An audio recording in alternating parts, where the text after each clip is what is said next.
the arrangements that we have today.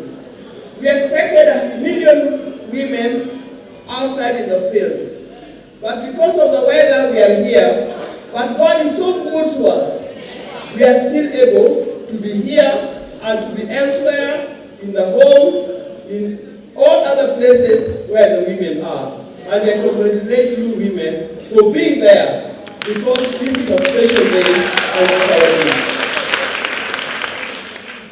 The day is called 1 million women for mother. Whoever chose that 1 million, I wish you had asked me earlier. We are not just 1 million. Could you add another zero? Could you add another zero? And probably make it 10 million women for mother. We are not restricted. We want a movement of 10 million women for mother. Maybe I'm going too fast. Maybe I'm going too fast. I didn't recognize the dignitaries and the women who are here. Our very own, my sister, Honorable Martha Karua. Thank you for being here. The Vice Chancellor of Catholic University, thank you for offering us this space to be here at your university. We also give them a clap. There are many women, I cannot mention all of them, but let me just introduce you to the few who are on the podium. Here, we are with Professor decided to disappear. We are with Honorable Martha Zipporah Kitoni.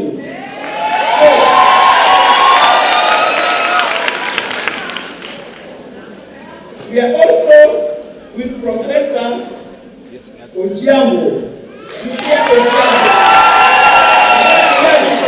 For many years. Okay, now that we are with Ojiambos, can I also introduce Honorable Millie Ojiambo?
A lady representing all the women teachers in this country. Lady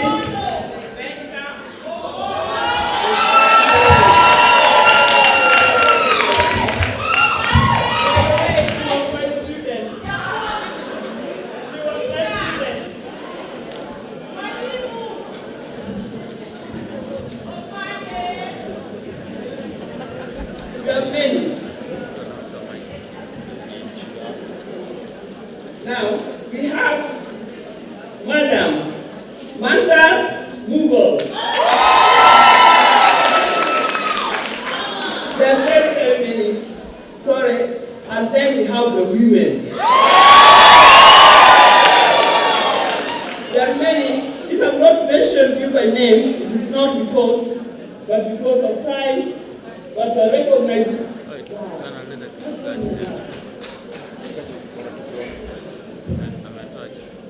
Lady Catherine Yamato. It's difficult for me to thank her because I know all of them.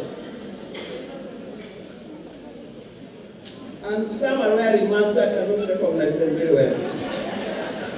Now, just as I started, this is our day. It gives me great pleasure to be here today and to address a multitude of women. As far as I'm concerned, I know I'm addressing 10 million women of Kenya.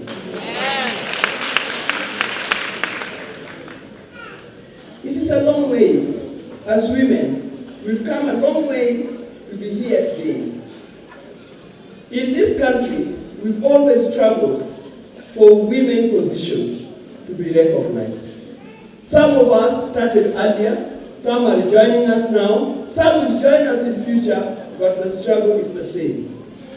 When we come together as the women of Kenya, we put aside those issues that sometimes do divide us, separate us. Issues like where do you come from? Ethnicity, where does she come from? Religion, is she a Christian? Is she a Muslim? Is she a what? Things that separate us. Education.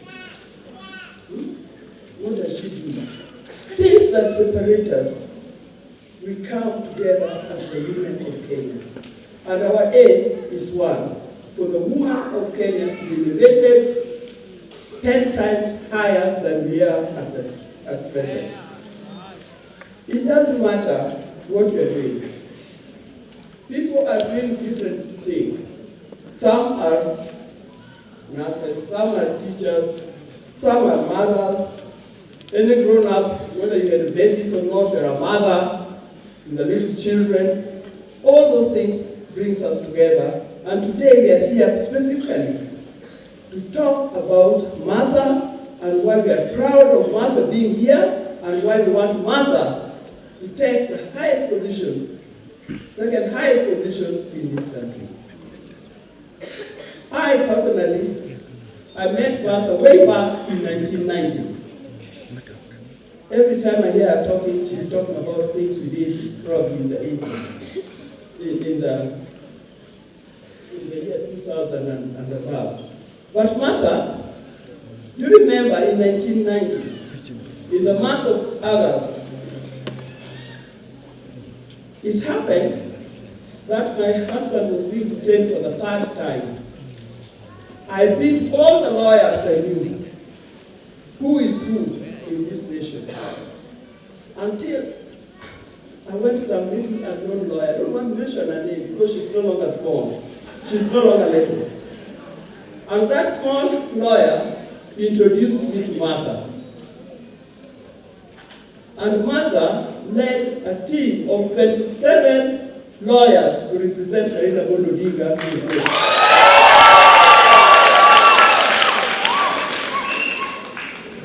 I looked at her and I said, this small girl, she can do this. Then I knew the power is not in size, but in the mind of the person. And that power is still here.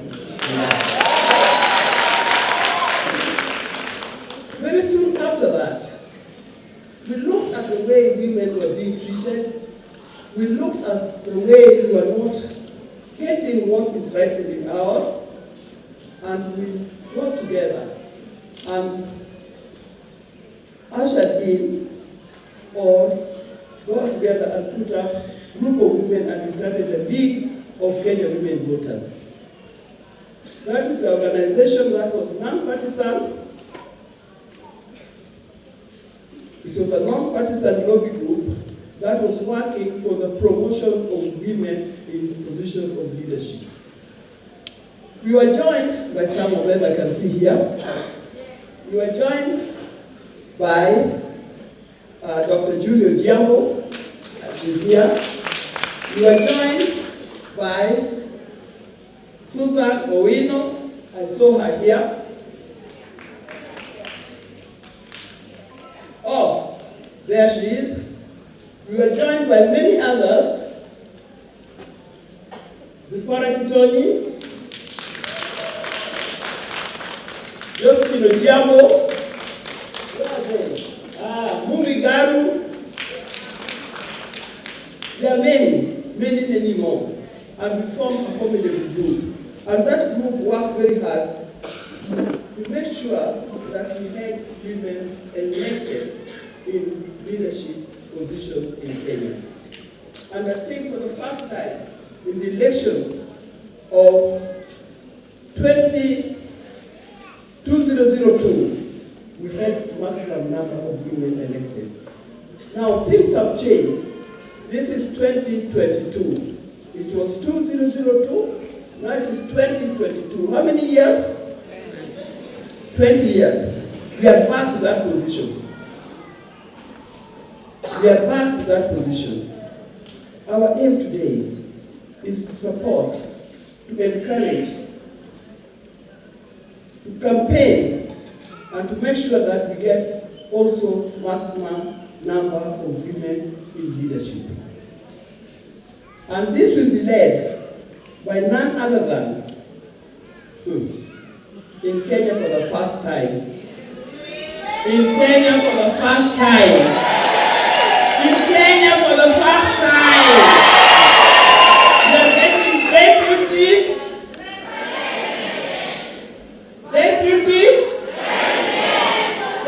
state president who is a woman. Deputy is just as good as the president, and that is a woman. Martha, please come. I want to see where these women actually are dressed. Do you support? Do you support? Do you support? Do you support? Do you support?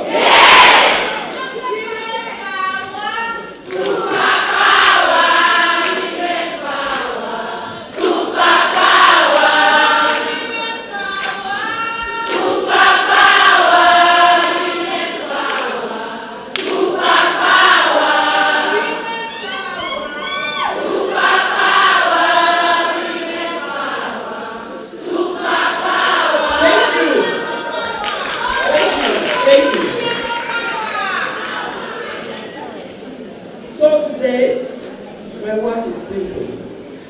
The women have accepted it. My work is simple.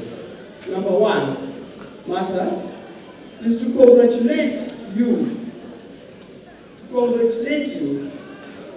for being nominated to be our next deputy president.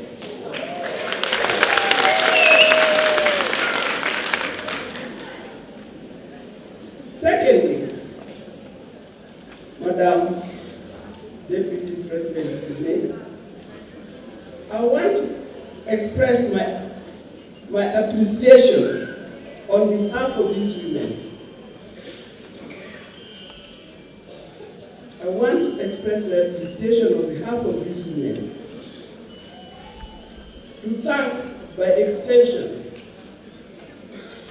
Right Honorable Raila Amolo Odinga for nominating you in that position.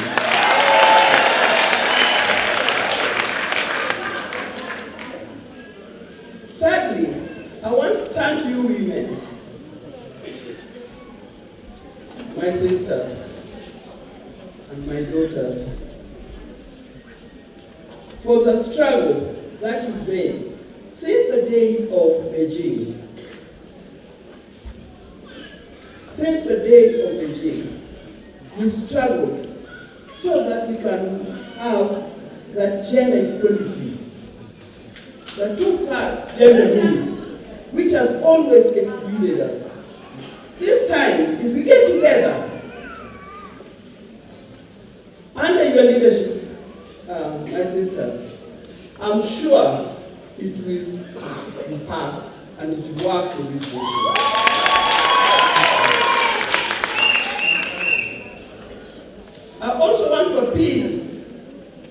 to those who are watching us, who are not in this hall, that the position that we take in this hall is a position that represents all of us wherever we are.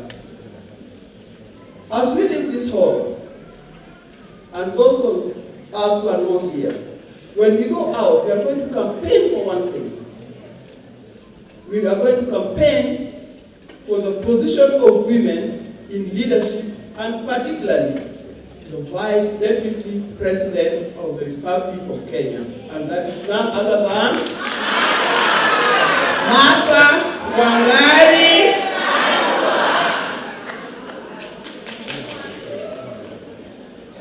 As for me, I'll be very happy to see Martha in that position. Because Martha, the dreams that we've had for years, there are some of these ladies who are here, and some of them who are sitting there. The dreams that we've had for years, we are going to actualize those dreams. And Martha, this thing is not just for Martha, this is us. It is us. It is us. It is? It is us, isn't it? Martha, you are just there, but it's not just for you. As I know Martha does not front herself to say, I am. Martha works for the people. Martha works for the people. Martha is full of energy, but she's also very knowledgeable. She's compassionate, and she's caring. Yes, she is. That's the kind of deputy president we are going to get. Yes. At this point,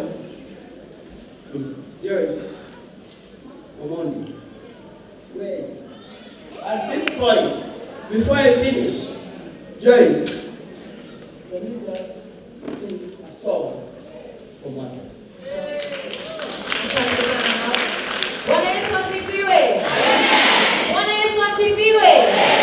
Wanawake wapi nduru na kelele?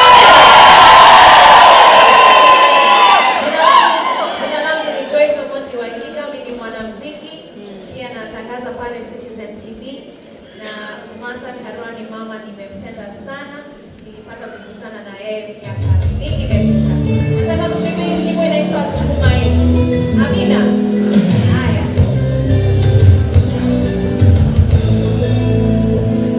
Makofi.